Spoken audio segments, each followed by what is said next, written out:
मी जर तुम्हाला प्रश्न विचारला सर डेन्सिटी आणि रिलेटिव्ह डेन्सिटी ह्याच्यामध्ये काय डिफरन्स आहे? डेन्सिटी म्हणजे घनता, स्क्विझनेस, मॉलिक्युल्स एकमेकांच्या किती जवळ जवळ आहेत.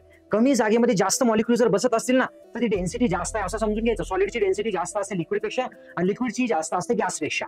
सॉलिडची सगळ्यात जास्त असते. त्याच्यामध्ये पण वेगवेगळ्या टाईपचे सॉलिड्स आहेत. डेन्सिटी म्हणजे काही नाही, मास अपॉन व्हॉल्यूम असतं बघा. याचा याचा युनिट जर बघितलं आपण तर केजी पर मीटर क्यूब असतं. सीजीएस युनिट जर बघितलं तर ग्राम पर सेंटीमीटर स्क्वेअर असतं. या टाईपमध्ये सेंटीमीटर क्यूब असतं.